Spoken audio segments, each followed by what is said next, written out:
bahwa kekuatan kami, andalan kami adalah Yesus Tuhan. Semuanya katakan amin. Amin. Saudara, ada sukacita?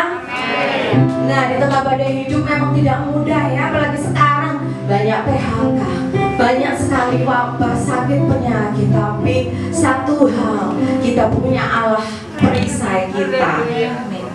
Kita sama-sama mau, apakah Anda mengasihi satu dengan yang lain? Kalau iya, beri tosnya, nggak boleh salaman sekali.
Keluarga kita di sini adalah keluarga. Amin, saudara. Keluarganya siapa? Keluarganya Tuhan. Sekalipun tidak ada hubungan darah, tapi kita percaya di dalam Yesus kita itu adalah keluarga. Mari kita sama-sama deklarasi persembahan. Kita akan mendeklarasikan persembahan kita.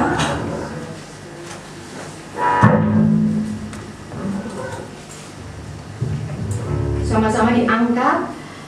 Pada saat kami membawa persembahan, kami percaya pintu surga terbuka. Dan berkat Tuhan dicurahkan. Saya menerima bisnis, pekerjaan, sekolah, dan kuliah yang lebih baik, keuntungan, bonus, dan aset dilipat gandakan. Semua transaksi dibuat berhasil. Customer lama dan baru Tuhan datangkan. Semua pembayaran dapat dilunasi. Memiliki rumah di bumi dan di surga. Menerima hadiah, kejutan dan penghargaan. Diberikan jodoh bagi yang belum punya pasangan. Keluarga harmonis dan tidak ada kemandulan. Semua musuh, penyakit dan kerugian dihalau dari dalam hidupku, keluargaku, pekerjaanku dan bisnisku. Ini adalah waktu memberi persembahan dalam nama Yesus. Haleluya, katakan amin.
Kami siapkan setiap hati, pikiran kami Tuhan. Sucikan dan kuduskan supaya kami boleh mendengar firman-Mu dengan baik. Kami menjadi pelaku-pelaku firman-Mu dengan baik. Berikan urapan yang baru kepada Bapak Yesus yang menyampaikan firman Tuhan.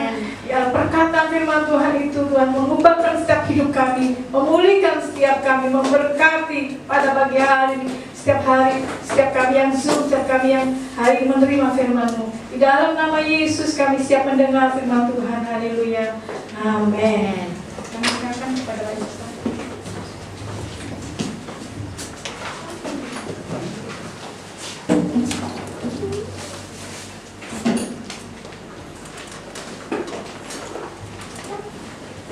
Shalom. Apa kabar semua? Luar biasa. Puji Tuhan, luar biasa. Haleluya. Ya. Jangan karena corona melompong saudara. Oke, kita kalahkan corona dengan kapsul haleluya. Jangan lupa. Amin. Kita bangkit berdiri dulu ya. Kita akan deklarasi firman Tuhan.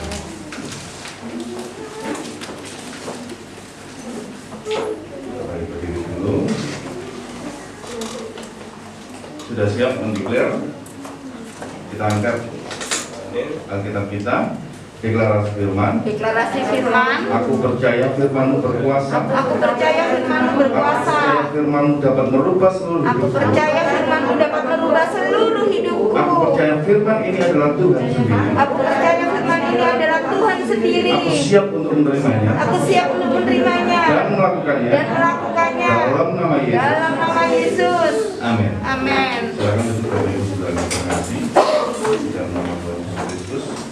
Bapak Ibu Saudara yang terkasih di dalam nama Tuhan Yesus Kristus, pagi hari ini saya diberi judul firman Tuhan adalah menjaga pergaulan. Nah, menjaga pergaulan ini kita akan baca di dalam 1 Korintus pasal 15 ayat yang ke-33.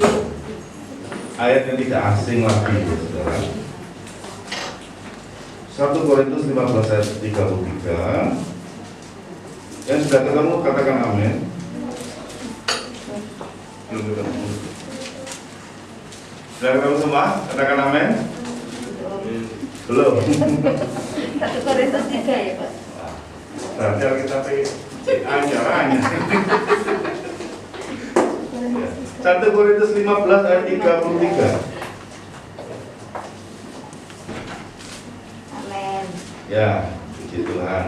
Kita akan baca bersama-sama 1 Korintus 15 ayat 33. Katakan amin yang sudah ketemu. Mari kita baca bersama-sama. 2, 3. Jangan kamu sesat. Pergaulan yang buruk merusakkan kebiasaan yang baik. Amin. Firman Tuhan dengan sederhana mengatakan jangan sesat. Sesat itu artinya apa sih saudara? Keluar jalur ya. Jadi kalau saudara biasa pakai Google Map itu ya saudara ya. Kalau mau kemana gitu misalnya saya ke Gresik gitu pakai Google Map. Terus habis itu lu nyasar, lu kok salah-salah, lu kok tambah dan sebagainya ya. Nah, itu nyasar itu berarti sesat saya. Ya, jadi kadang-kadang di dalam kehidupan kita ini ada kalanya kita ini mengalami ketersesatan, saudara. Tapi firman Tuhan mengatakan dan mengingatkan kita pada hari ini adalah janganlah kamu sesat atau melenceng dari jalurnya Tuhan. Nah, di situ ada titik 2, saudara. Jangan kamu sesat, terus pergaulan yang buruk merusakkan kebiasaan yang baik. Di dalam kehidupan kita, saudara dan saya, ada kebiasaan baik dan ada kebiasaan yang buruk. Semua manusia, saudara dan saya, kita semua memiliki dua kebiasaan ini. Oke? Tidak ada satupun di antara kita yang tidak memiliki dua kebiasaan ini. Kebiasaan baik dan kebiasaan yang buruk. Disadari atau tidak disadari, kita memiliki kebiasaan yang baik dan kebiasaan yang buruk ini. Saudaraku yang terkasih di dalam nama Tuhan Yesus Kristus, Lantas ada hal-hal yang membuat kita ini kadang-kadang menginginkan supaya kita ini tidak mengikuti kebiasaan-kebiasaan yang buruk.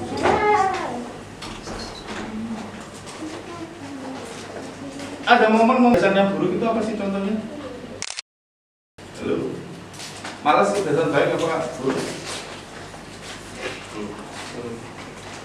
Malas kebiasaan baik apa buruk? Terus rasanya orang kebiasaan baik apa buruk? Kalau ke gereja, kebiasaan baik apa buruk? Baik. Sama lagi berdoa, kebiasaan baik apa buruk? Baik. Terus membaca firman? Baik. Artinya saudara sudah mengetahui tentang kebiasaan yang baik dan kebiasaan yang buruk. Oke? Nah, setiap manusia pasti ada. Coba dicek di dalam kehidupan kita. Apa sih yang menjadi kebiasaan-kebiasaan buruk kita? Apa sih yang masih ada kebiasaan-kebiasaan buruk yang ada di dalam kehidupan kita? Dicek dulu. Bila perlu ditulis.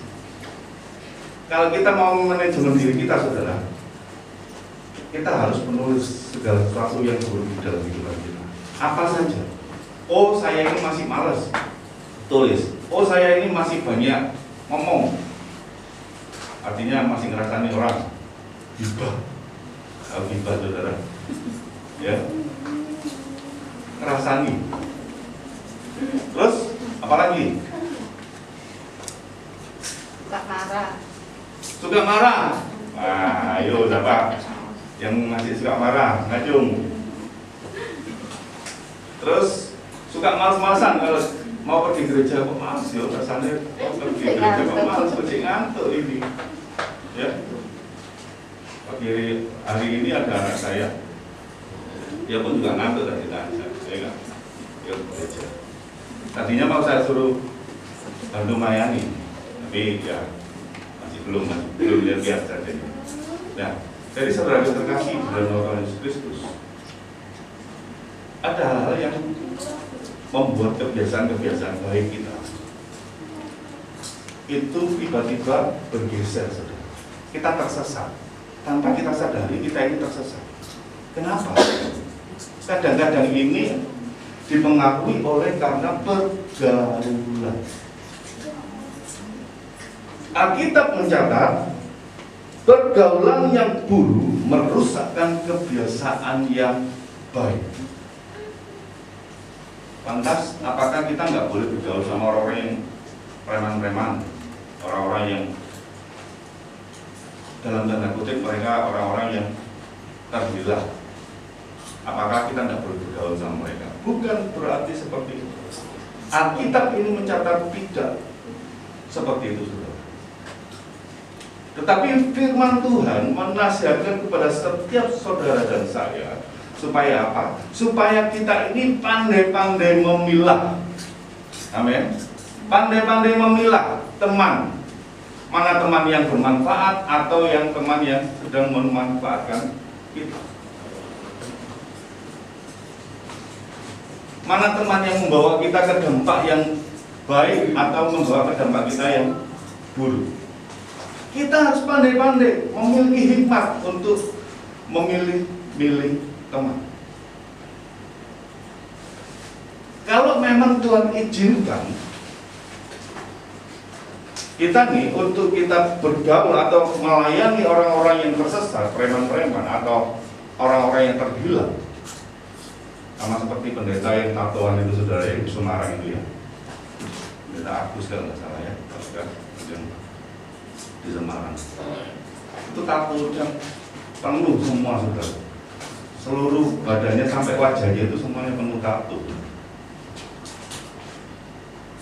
Dia pelayanannya di mana? Di lokalisasi, saudara. Tapi lah saudara gak kuat, ya jangan pelayanan di sana. Kuat apa? Kuat mental. Ketika kita dibilang lo pendeta kok sebenarnya lokalisasi, pelayanan apa dilayani?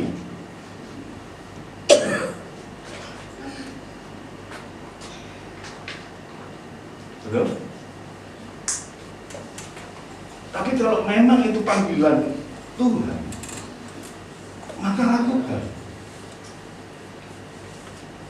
Tapi kalau bukan panggilan Tuhan, ya kita harus menghindar, saudara. Kalau misalnya saudara tahu ada api, saudara menjauh atau mendekat? Kalau misalnya ada api, ada sebuah hutan yang terbakar itu di sana, saudara menjauh atau mendekat? Saudara akan menjauh, jaga jarak, supaya kita tidak terbakar. Nah, terus kalau misalnya saudara bergaul sama tukang parfum, kira-kira saudara bawa wangi apa bawa sampah? Bawa wangi, betul? Tapi kalau saudara bergaulnya sama tukang becak, bawa wangi apa bau? Bau keringat. Bau keringat, saudara. Ya, itu loh. Kadang-kadang pergaulan kita itu akan mempengaruhi kebiasaan kita.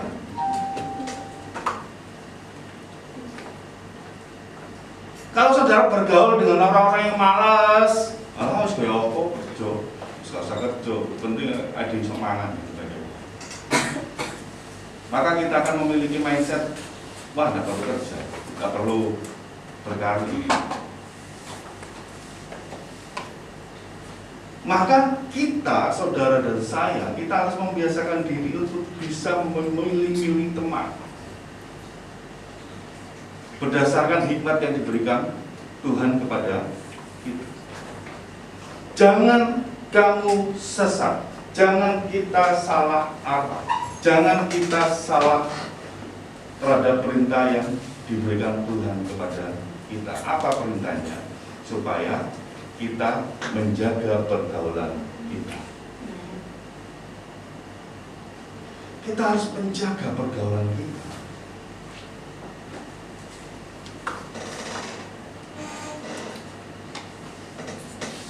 Saudara bergaul sama pelawak, pasti saudara akan suka melawak. Saudara bergaul sama pendeta, pasti saudara akan suka melayani. Suka belajar berkhotbah, suka belajar untuk pimpin pujian, suka melayani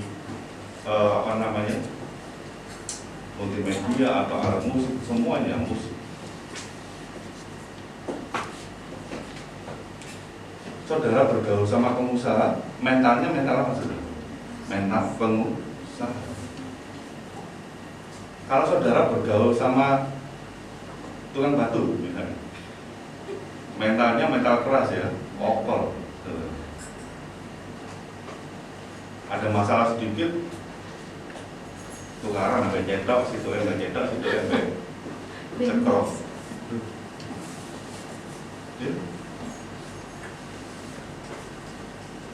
Apalagi misalnya tukang becak dan sebagainya. Kadang-kadang kalau di Manuan ini, kalau di sini tak ada tukang becaknya baik-baik. Ya, kalau di Manuan itu mereka simpen entah itu lurit, entah itu terjadi di boxnya becak itu saudara. Jadi kadang-kadang waktu almarhum ibu saya dulu, waktu kami masih sering naik becak sama-sama, ibu saya ini nginjil. Lantas dalam hati saya ini tidak saya sampaikan kayak itu. Ibu saya ini nginjili, Pak, saya sampai ini kepingin diberkati, kepingin rezeki akeh, sampai kudu sembahyang dan nama Yesus. Isa Al-Masih loh Pak Nikang. Gitu. Dalam hati saya, Bu, ini Bapak ini kalau misalnya nggak terima ya, dituduh kristenisasi, bisa mungkin marah dan sebagainya. Ambil telur itu ada di kalungi dengan dia rapi, tapi puji Tuhan Tuhan lakukan semuanya. Kadang-kadang kekhawatiran kita itu yang memberatkan pikiran kita, dan itu nggak terjadi. Apa yang saya khawatirkan tadi itu nggak terjadi, dan disitulah saya mulai belajar mulai belajar untuk mulai berani mengatakan kebenaran kepada siapapun, karena itu yang dikatakan kebenaran. Bahwa Yesus adalah juru selamat, bahwa Yesus adalah sosok yang bisa memberkati setiap orang percaya. Nyawanya saja diberikan, apalagi sekedar berkat.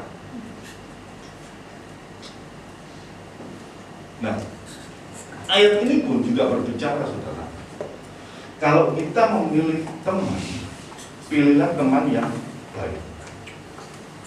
Kira-kira di muka bumi ini ada teman yang baik enggak? Yang tidak pernah mengecewakan kita? Ada nggak? Ada. Hah? Ada. Ada nggak pernah mengecewakan kita? Ada. Kadang-kadang teman yang kita tunggu-tunggu, teman baik kita ini, lu kok kata-kata tosi atau datangnya ngaret. Kira-kira dia mangkel nggak? Mangkel nggak? Ini nggak sengaja loh temannya ini. Sorry ya dia, aku datang terlambat karena macet, manuan macet parah misalnya. Datang ke Kupang sini ya, ke BMC. Sorry, khususan di manuan macet. Kira-kira naik 1-2 kali tidak apa-apa mungkin bagi khususan karena khususan kan sabar. Ya, apalagi dalam pelayanan misalnya. Tiba-tiba saya datangnya jam 11 itu. Kira-kira ya ampun, pasti akan ada gesekan, itu pasti akan ada. Ya. Teman yang baik 100% di dunia ini itu hampir tidak ada. Yang tidak pernah menyakiti hati kita itu hampir tidak ada. Hanya ada satu pribadi yang bisa menjadi teman kita yang tidak pernah mengecewakan hati kita. Siapa namanya? Tuhan Yesus Kristus. Yesus Kristus adalah sahabat kita yang setia. Ayat ini sebenarnya menasihatkan kepada kita supaya kita ini nggak sesat, saudara. Kalau kita baca perikopnya di situ adalah kebangkitan kita. Kita itu siapa? Anda dan saya. Menasihatkan kepada anak muda, kepada orang-orang percaya, supaya apa? Menjaga atau memelihara pergaulan kita supaya tidak sesat itu tadi, supaya tidak memiliki pergaulan yang buruk itu tadi.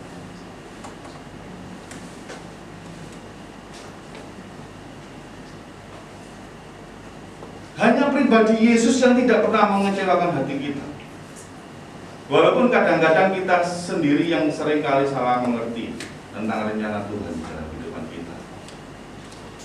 Kemarin hari Jumat saya sharing kepada teman-teman yang ada di komsel saya tentang salah seorang adik rohani saya yang pernah tanya seperti ini, Mas, kenapa sih Pak Tuhan izinkan aku nggak bisa mengalami closing? Ada 2 proyek besar, Mas, aku mau closing tanah itu 2. Dan ketika kalau closing tanah ini 2, aku bisa menyenangkan hati mamaku. Yang pertama.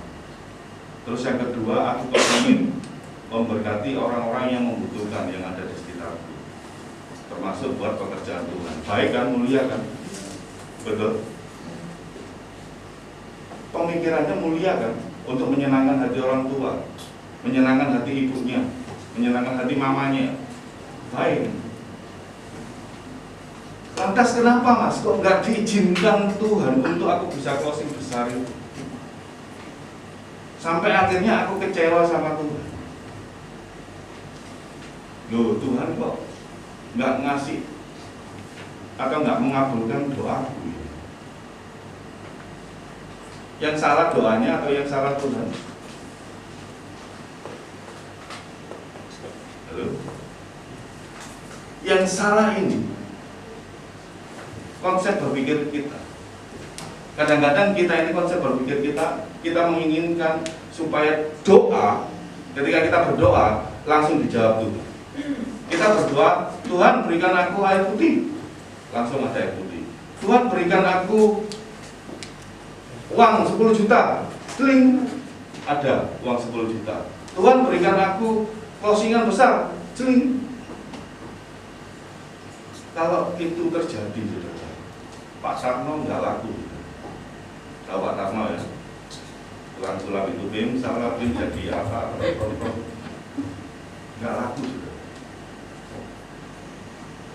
Tuhan itu bukanlah seperti pemain sulap yang langsung celing ada, didatangkan langsung dari langit. Kadangkala memang Tuhan bekerjanya langsung datang dari langit. Ingat peristiwa mana? Betul? Peristiwa mana dan burung puyuh itu langsung didatangkan dari langit. Ingat peristiwa 5 roti dan 2 ikan, itu peristiwanya juga datang dari langit. Tapi semuanya itu ada prosesnya. Anggap ya. Kita berbicara masalah mana? Mana saudara?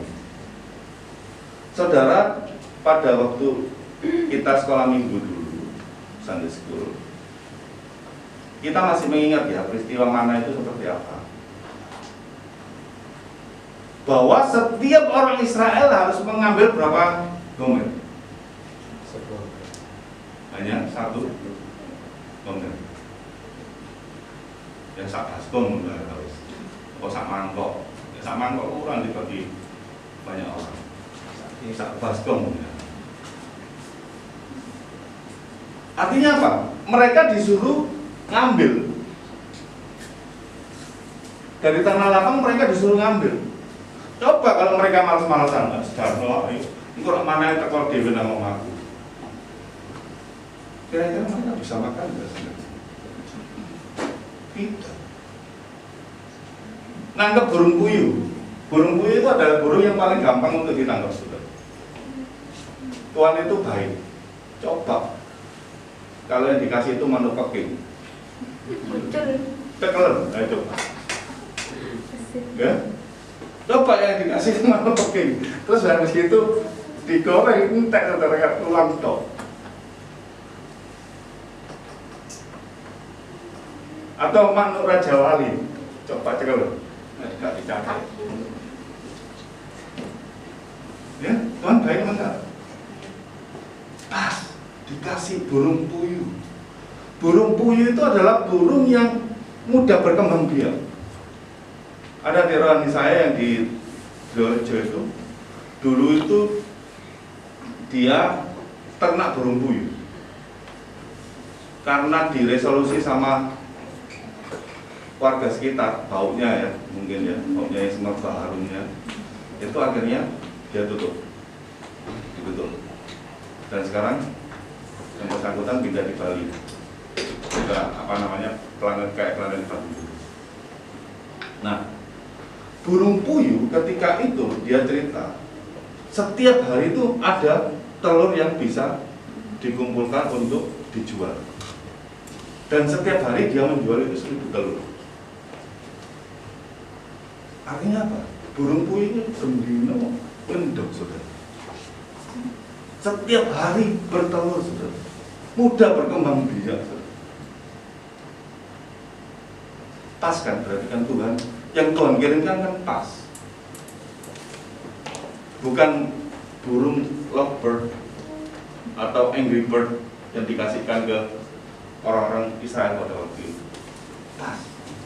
Dan bangsa Israel harus nangkepi burung itu satu-satu.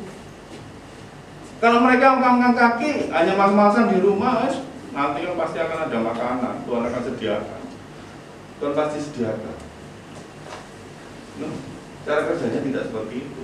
Kalaupun ada berkat yang turun dari langit langsung, kling, maka kita sebagai manusia orang percaya, kita harus berusaha untuk menyambut kebenaran.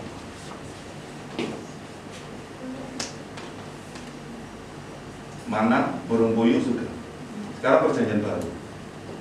5 roti dan 2 ikan. Bukan 5 pabrik roti, 2 pasar ikan.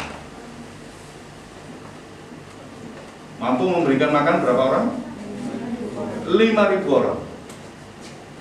Kira-kira ada prosesnya nggak? Ada prosesnya juga. Harus ada seorang anak yang rela memberikan miliknya untuk dibagikan kepada orang lain. Saudara, di dalam prinsip memberi, ini kadang-kadang tidak bisa masuk logika. 5 roti, 2 ikan itu bisa memberikan makan kepada 5.000 orang laki-laki. Artinya apa? Kalau misalnya sama pasangannya, sama anak-anaknya, ya bisa lebih dari 5.000 orang. Dan pada waktu itu Kira-kira ketika Tuhan Yesus mengadakan roti ini tadi, bakul ini tadi, mengadakan ke langit, memberkati roti ini, terus tiba-tiba seluruh 5.000 itu bisa langsung makan? Harus dipecah, dibagikan dulu. Dipecah, dibagikan dulu.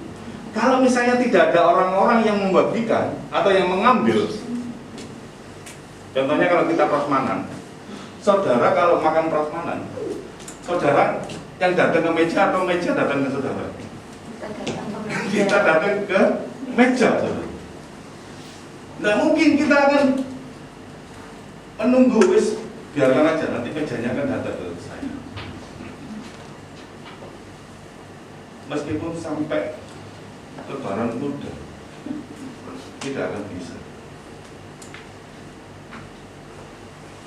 Walaupun kita bawa itu apa bawa, kita nyumbangnya ke resepsi pernikahan itu 100 M lah, nggak bisa meja itu datang ke kita. Ya. Jadi perlu diingat, harus ada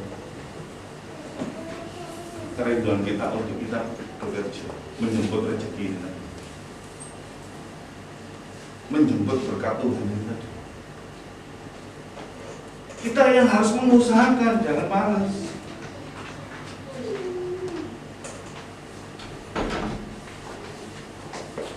Kalau malas ya saya salah sendiri.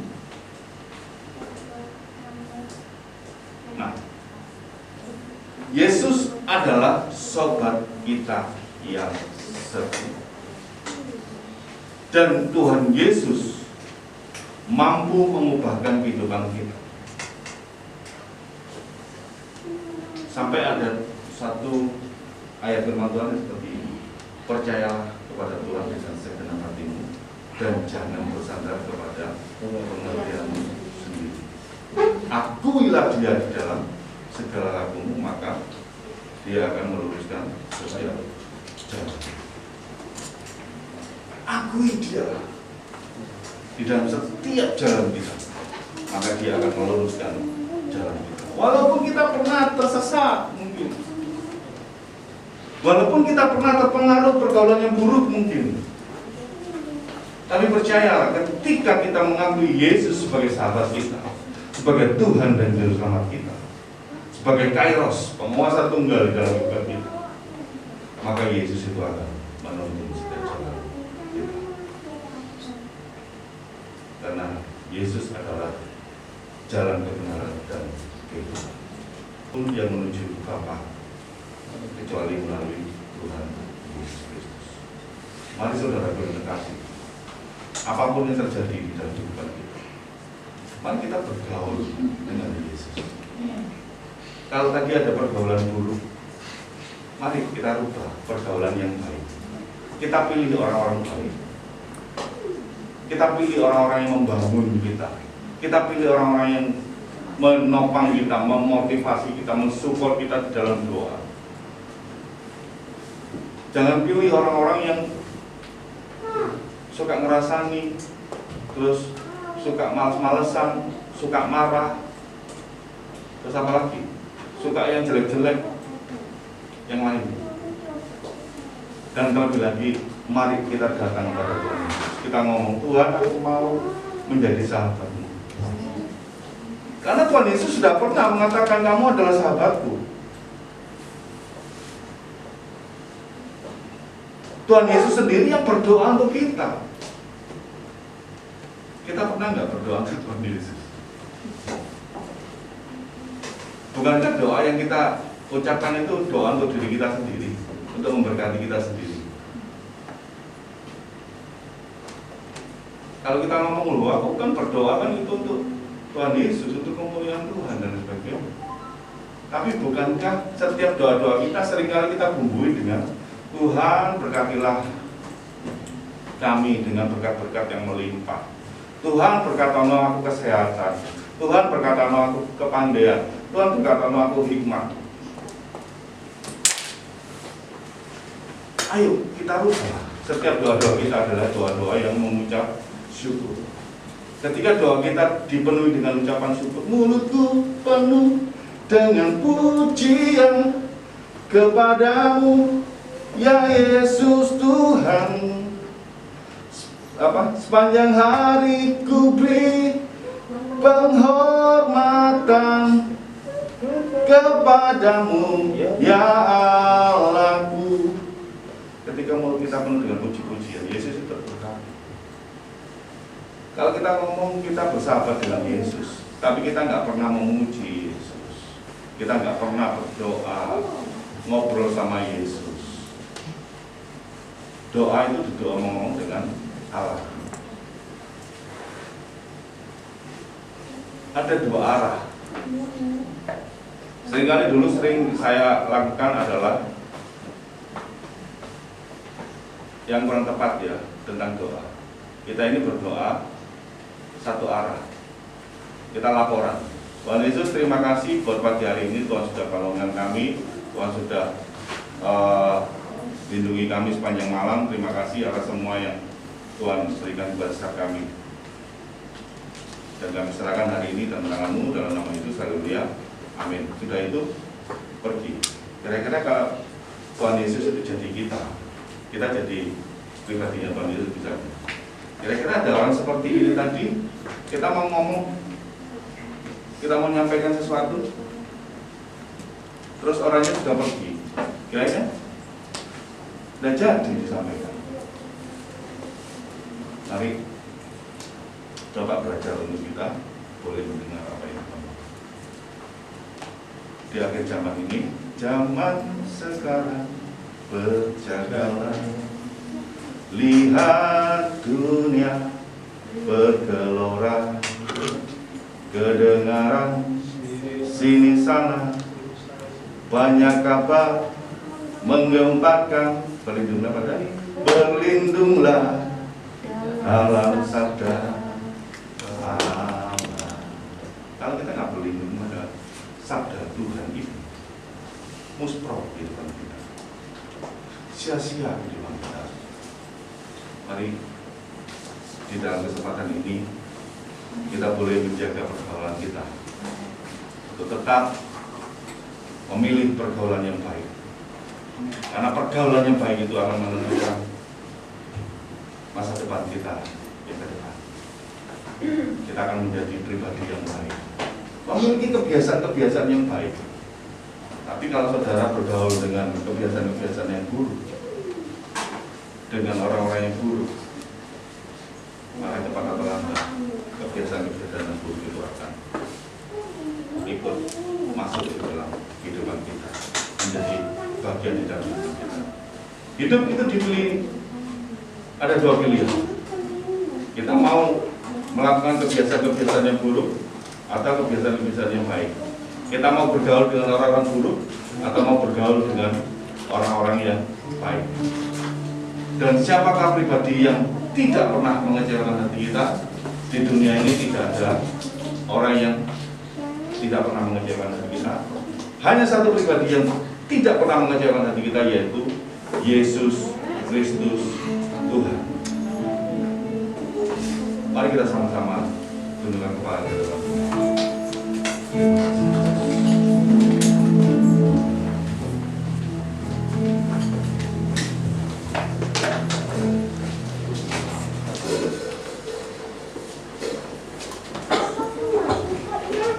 Terima kasih Tuhan. Zaman sekarang, berjagalah, lihat dunia bergelora, kedengaran sisa banyak kabar menggemparkan. Berlindunglah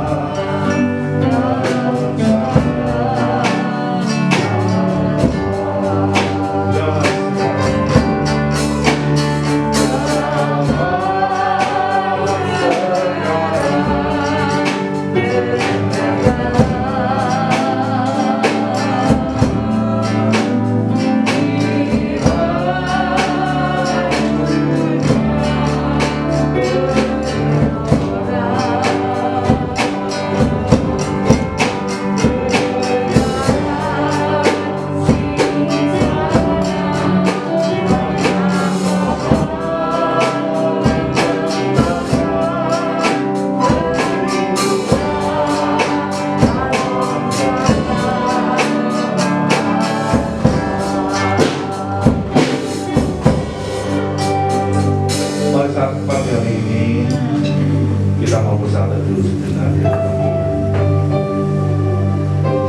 Kita cek di dalam kehidupan kita,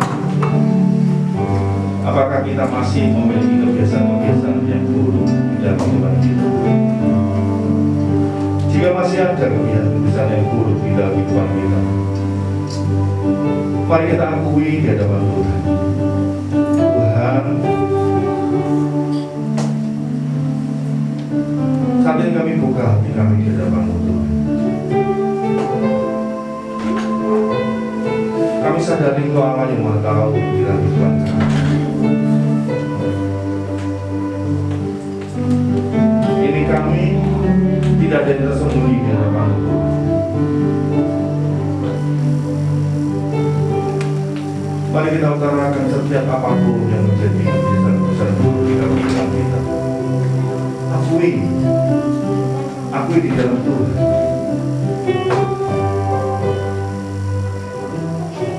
Ketika kita mengakui Tuhan di dalam setiap jalan kehidupan kita, maka Tuhan yang akan meluruskan jalan kita. Tuhan yang akan mengembalikan kita sehingga kehidupan kita tidak tersesat.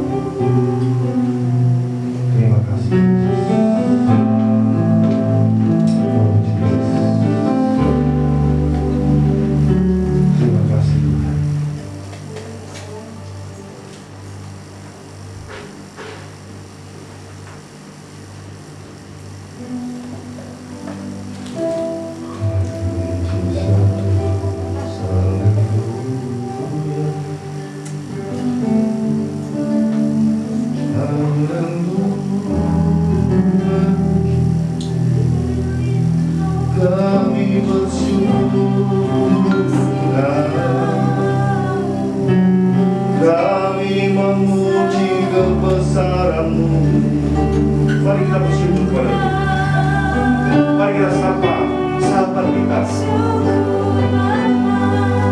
Sahabat kita Yesus Kristus. Bukankah Dia Allah yang telah mengakui kita bahwa kita lah sahabat-sahabatnya?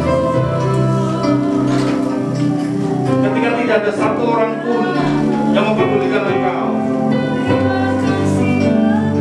hanya ada satu pribadi yang mempedulikan engkau, dan Yesus telah memberikan nyawanya untuk kita semua. Yesus telah memberikan darahnya untuk menebus dosa-dosa kita. Kami sembah, kami agungkan nama-Mu Yesus, bahwasanya untuk selama-lamanya kasih setia-Mu. Sungguh Engkau baik.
pujian bagimu Tuhan, pujian bagimu Tuhan, namamu besar dan layak dipuji.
Nyanyi pujian bagimu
yang sudah menyampaikan firman Tuhan. Beri urapan yang baru setiap hari dalam kehidupannya. Kemanapun dia pergi Tuhan, ada banyak orang-orang yang boleh bertobat. Haleluya. Terima kasih Bapak, berkati keluarganya, berikan kesehatan buat anak-anaknya juga. Oh Tuhan, kami percaya ada berkat yang melimpah Tuhan sediakan buat mereka. Kami berdoa hari ini Tuhan, berkat kami percaya Kau limpahkan umat-Mu yang hadir pada saat hari ini.